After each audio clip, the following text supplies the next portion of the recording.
Hola, ¿qué tal muchachos? Es un gusto saludarlos nuevamente por este medio. Esta es la clase de historia. La semana pasada comenzamos a ver qué sucedió antes de que estallara la Primera Guerra Mundial. Ustedes ya vieron alguna de las causas de por qué surge la Primera Guerra Mundial, qué cambios hubieron en la Primera Guerra Mundial. Sobre todo vimos la semana pasada que se da por medio de las alianzas de las potencias poderosas. Cuando veían que una potencia tenía más poder que otra, se aliaban y bueno, esto da surgimiento a la Primera Guerra Mundial. Y bueno, es así como llegamos a este tema, que también a la Primera Guerra Mundial se le conoce como guerra total. ¿Por qué guerra total? Bueno, número uno, porque se incluyó a muchos países. Muchos países estuvieron involucrados en esta guerra, en este movimiento armado.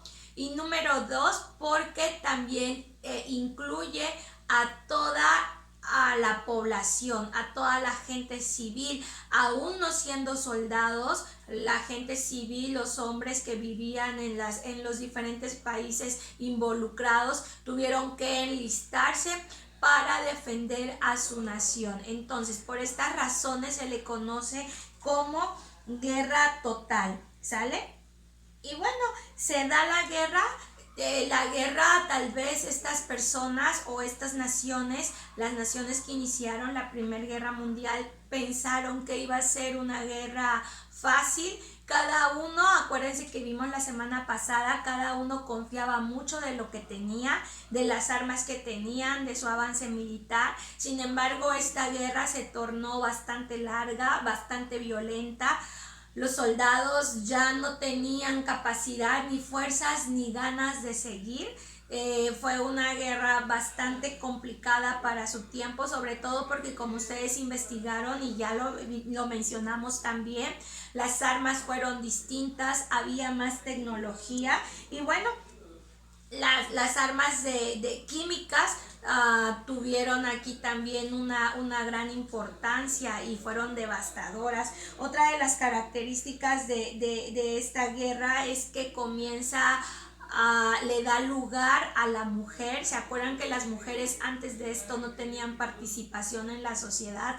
Absolutamente para nada más que para estar en casa. Y bueno, algunas mujeres ya comenzaban a estudiar, pero aún no se le daba la importancia. Es en este momento donde las mujeres salen a cuadro. Miren, por aquí tengo una imagen que a ver si se logra ver ahí. Al no haber hombres, todos los hombres se habían ido a la guerra. Al no haber hombres, las mujeres comienzan a entrar a la labor de los hombres. Las fábricas estaban paradas, pero las necesitaban producir. Saben que las grandes potencias se preocuparon para que la economía, para que la industria no parara. ¿Y cómo no iba a parar si los hombres estaban en guerra? Entonces, quienes sacaron adelante a las naciones fueron las mujeres, porque las mujeres comenzaron a hacer el trabajo de los varones en las grandes fábricas. Por ejemplo, aquí me parece que esto es un misil, lo que esta mujer está haciendo. Por acá tenía yo otra imagen.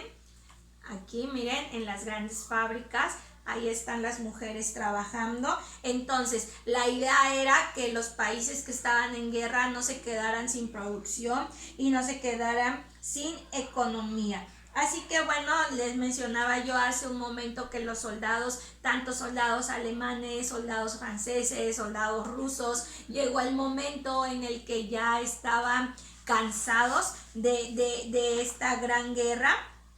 Y bueno, comienzan a haber levantamientos porque ya no querían más esta guerra. Entonces en los diferentes países comienzan a haber movimientos para decir, por favor, basta ya, paren la guerra, ya no tenemos más fuerza ni ganas.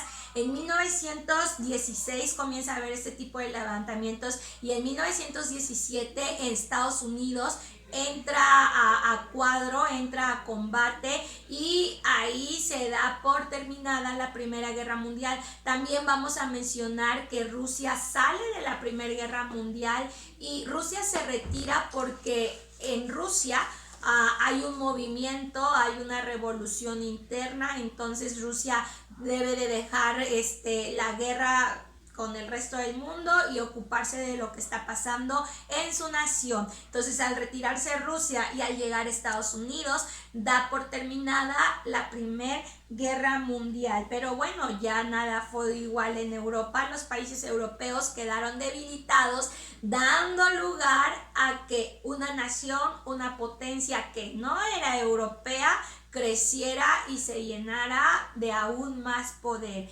Exactamente, Estados Unidos. Las potencias europeas quedan debilitadas con esta guerra. Recuerden que una guerra siempre va a traer como consecuencia debilitamiento económico. ¿Cuántas personas murieron? Muchísimas personas murieron, y aparte de pérdidas de vida, pérdidas tal vez, los soldados quedan malheridos, pero también problemas psicológicos. Entonces Europa quedó devastado. Estados Unidos llega, se mete a la guerra, termina la guerra con su ayuda, y entonces Estados Unidos cobra una nueva fuerza como país, como potencia, ¿sale?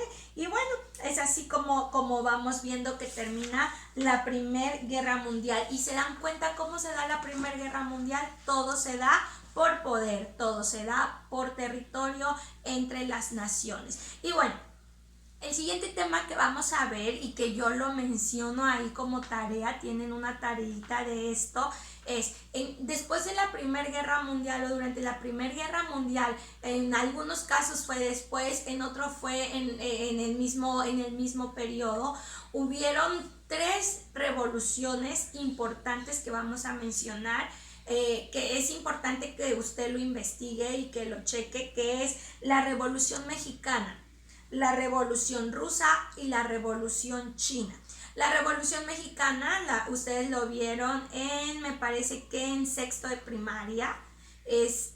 La Revolución Mexicana se trata de un movimiento social. Vamos a ver así como un pincelazo solamente. Recuerdan, después de 30 años de gobierno, el señor Porfirio Díaz tenía a la sociedad, sobre todo a los de una clase media, que bueno, en aquel tiempo iba surgiendo, y la clase baja, los obreros, los campesinos, los tenía sin ninguna consideración, trabajando, sin nada que los amparara como trabajadores. Entonces viene un movimiento, el señor Francisco I. Madero, y dice: a ver, pueblo, ustedes sacan a México adelante, vamos a levantarnos, nuestro país tiene que ser democrático. Y entonces convoca a la sociedad a luchar para que la sociedad, sobre todo los campesinos, tuvieran derechos, tuvieran voz y voto. Y así es como vemos que Francisco I. Madero se levanta en armas, convoca a una revolución, y posteriormente Francisco I. Madero queda como presidente.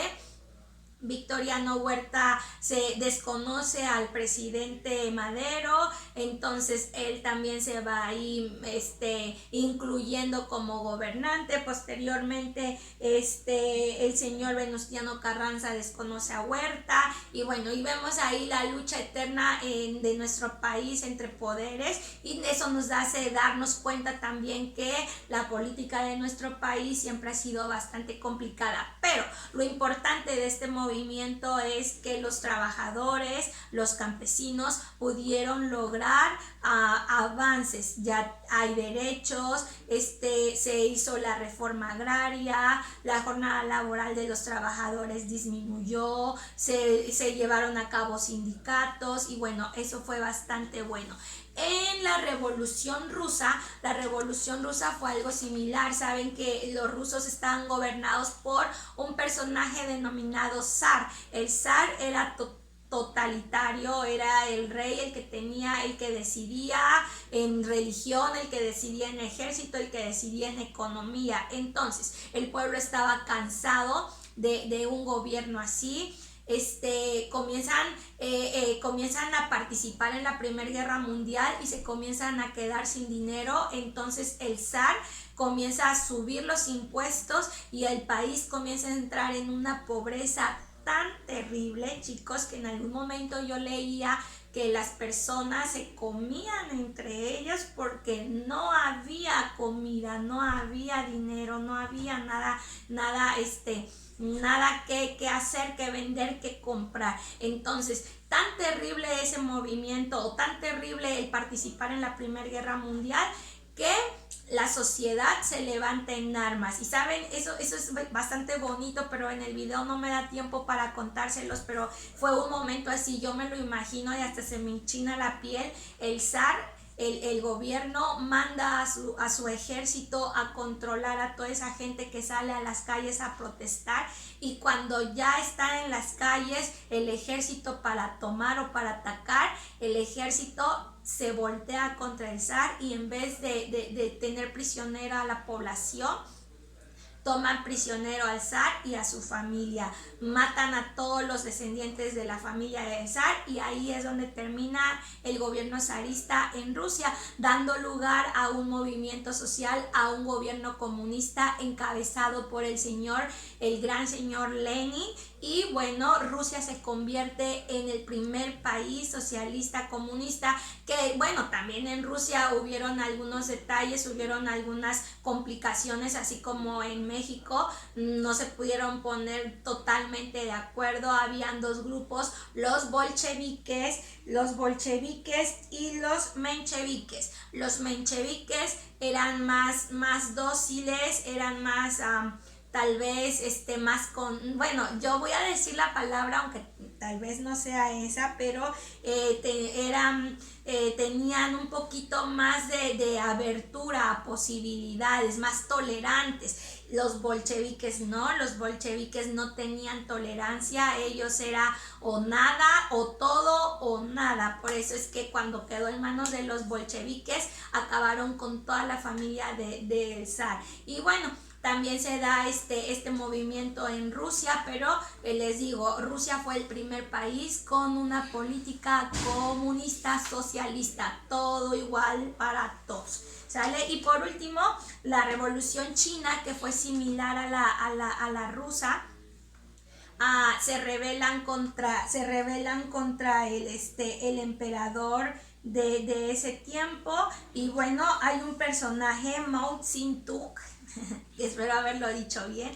Este personaje con ideas comunistas también, sociales, quiere que su pueblo tenga participación, que los campesinos, que los pobres, que son los que sacan al país adelante, pues también tengan voz y voto. Entonces lucha por una república comunista. Tienen todo el apoyo de Rusia, obviamente, porque Rusia tenía este mismo sistema político y económico.